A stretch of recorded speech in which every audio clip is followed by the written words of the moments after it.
Hello. Well, I'm going to be talking about Syrian refugees now.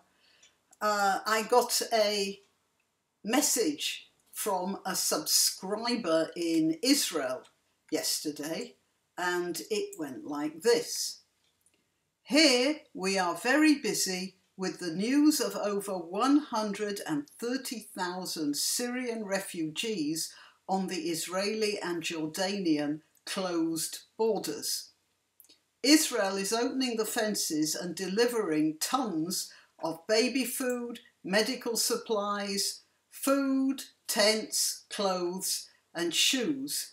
I'm looking for a way to send clothes I'd prepared to give to a local charity shop and blankets, and have asked my daughter to help by taking it up to the Golan, that's the mountains in the north of Israel, where they collect stuff regularly for the refugees.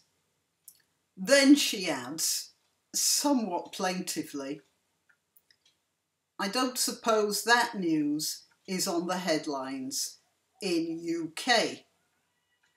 And indeed, it is not. I don't know what it's like in America and Australia, but I haven't heard a breath of it here. And that's because it doesn't fit the narrative, does it, of the evil Israelis and the poor Palestinians, because these people aren't Palestinians for the most part. And looking into the situation, it turns out that the Syrian refugees are running from their own government and various bands of brigands, and they end up on the Israeli border because they know not only will the Israelis not shoot at them, quite the opposite, the Israelis will provide what help they can, but they'll also get some protection because they know that the Syrian government is very reluctant to carry out military operations too close to the Israeli border, on account of the Israelis not being particularly forgiving of large amounts of materiel piling up too close to their territory. As Margaret Thatcher once remarked, it's a funny old world, isn't it? Now it turns out that the Israelis are the protectors of Syrians. The other joke is this. You notice that my correspondent remarked that Jordan has closed its borders. Now, I can understand the Israeli point of view. 130,000 people is a lot of Muslims for them to take. But why has Jordan closed its gates as well? After all, they are fellow Muslims. And it just so happens that Syrians are in general a well-educated, sophisticated people. They're not what you might term desert barbarians. The Syrians have a tradition of commerce and civic society going back well before Islam. The great souk in Aleppo goes back 700 years, and Aleppo itself, when it was called Halab, was a Babylonian city and commercial centre about 2000 BC. Christianity got its first boost there. We shouldn't forget it was the founding of the Syriac Orthodox Church about, well, 450 AD, sometime around then.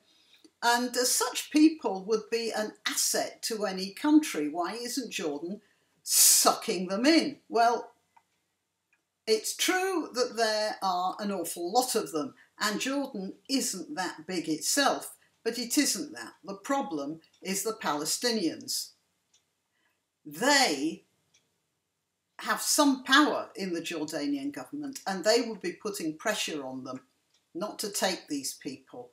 And that's because of a very weird system which involves two aid organisations. One is called the UNRWA, which the full title is something like the United Nations Relief and Works Association for the West Bank or something like that. And I don't remember exactly what it was. I should have looked that up. And it's the only authority on the planet set up to deal with one specific group of refugees, the so-called Palestinians. And they deal only with people who define themselves as Palestinians. Most of the Syrians are dealt with by the UNHCR. The UNHCR, which is the United Nations High Commissioner for Refugees. So that's specifically for refugees all over the world. I wanted to take a little time out here to explain, because I discovered a lot of people don't realise this. The UNRWA was set up after the declaration of the State of Israel to deal with the about 350,000 tops Arab refugees who'd fled from the new State of Israel to the surrounding Arab countries. The UNRWA, the sole remit was to care for these refugees. The rest of the world has to make do with the UNHCR, which still does sterling work and which has to take care of the rest of the world. The remit of the UNHCR is to look after the immediate needs of dispossessed people and then help them resettle. The UNRWA, on the other hand, has a remit of looking after only Arab refugees from 1948 and not only discouraging them from going anywhere else, but to classify their children, grandchildren, and by now great-grandchildren, possibly even great-great-grandchildren, as refugees as well, with the result that the 350,000 or so now number in the millions, and the UNRWA gets funding for all of them. It's a great money-spinning operation, making money of the misery of a bunch of people who are being kept bottled up by the very organisation that's supposed to be helping them. The total UNRWA budget for 2012 was nearly $1 billion. UNRWA, almost $1 billion. It was something like 909 million, something like that.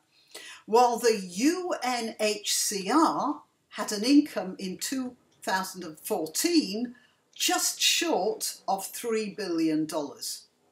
That's $3 billion for dealing with Afghani refugees in Pakistan, Somali refugees in Africa, all sorts of displaced people in Africa. Well, I don't know what, Tibetans in India, or all of these things. In all, in 2014, the UNHCR helped about 55 million displaced people, while the aid going to the Palestinians went to 3 million people. And frankly, let's face it, not even that, because most of it's creamed off by their corrupt leaders.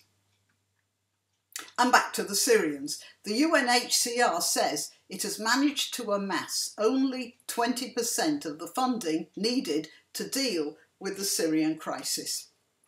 They could simply get some funds from the UNRWA, but that's not going to happen, is it? Meanwhile, Jordan is struggling to handle the influx and has finally given up and sealed its borders because it can't do any more.